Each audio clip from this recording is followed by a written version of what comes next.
walking through a painful past. These teenagers from a school in central England are following in the footsteps of their great-grandfathers in the trenches of the Somme. Unlike many of them, they will return from the battlefields of France. Mick Biegel shows the youngsters around what is now hallowed ground. The memorials reveal the full horror of the Somme.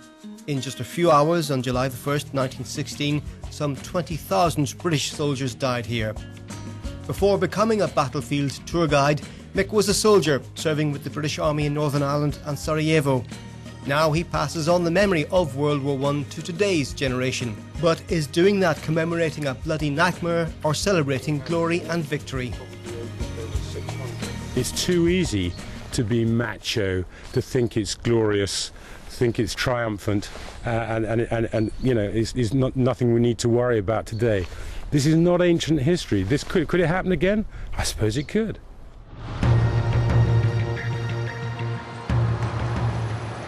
Celebration or commemoration? It's a poignant debate gripping the UK.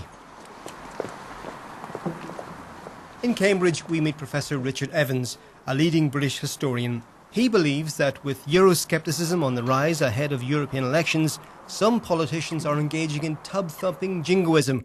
World War I, he asserts, should not be characterised simply as a just war or a fight for democracy.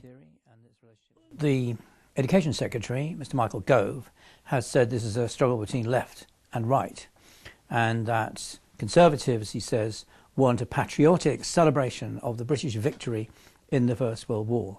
And he's accused some historians, including me, of undermining the memory of the brave troops who fought on the Western Front.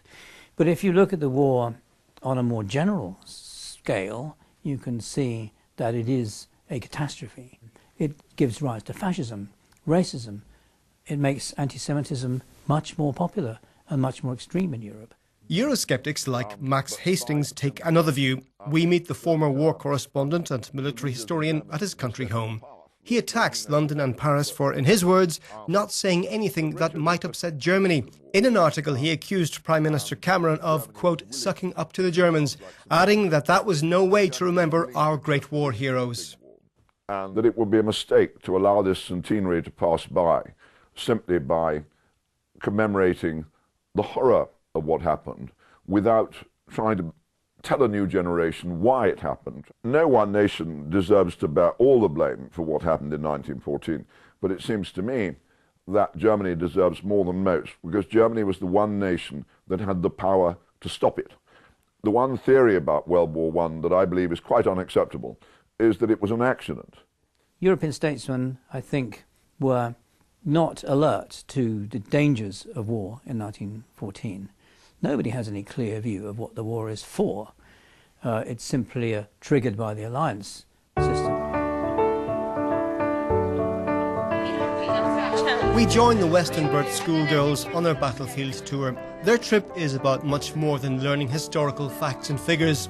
Through role plays, the students get into the mindset of kings, politicians and generals. They simulate the momentous decision-making that took place and relive the diplomatic deadlock of the era. We start off and we're split into groups in our class, and we're split into the different countries involved, so the Allies and the other side, so Germany and other countries. And we saw how easy it is to start a war. Some of it's been quite upsetting. We didn't realise the scale of how many people died, and some of it just seems like it shouldn't have happened, it didn't need to happen. We don't want this to happen again, and we should all try to be happier and we should all try and get along, even when it seems like it's hard to do that. My grandfather was in the Second World War, and my great-grandfather, on one side of my family, I can't remember which, died of shell shock in this war. So actually it was kind of nice to come here to almost like remember him. I think if like the important parties and parliament stuff came here and saw this, they might change their minds and they might not like start bigger wars, or they might not escalate to such a big amount. What lessons can be learned from the disaster of World War I? Back in London, we meet Admiral Alan West, the former head of the Royal Navy. He served in the Falklands and Iraq wars and was a security minister in the previous Labour government.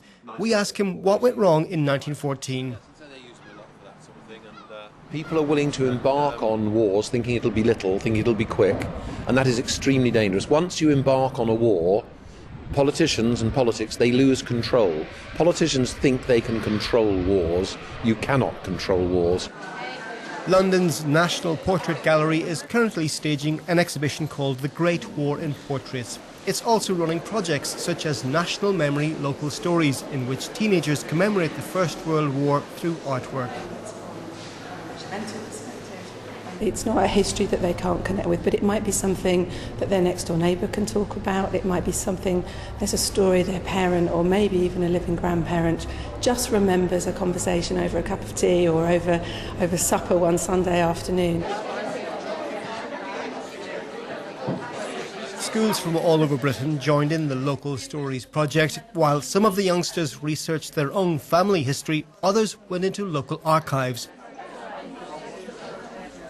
Using a range of sources, they transformed their discoveries into art. We got all the diaries out and everything, and we looked through the diaries, and one of the diaries held a postcard within it, a postcard which is basically with the soldier. So I was focusing on how strong the impact was of messages home and things, and how the postcard died with the soldier. I focused on rationing for mine and the struggle throughout the war. Because I knew that a lot of people ran out of food and there was very little rationing supplies. A regiment would be given however many crackers, so they'd all have 2 crackers to last them 2 days.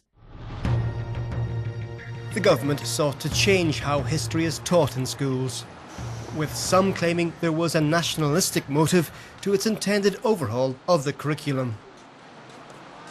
The Conservative Education Secretary, Mr. Michael Gove, thinks that this is a product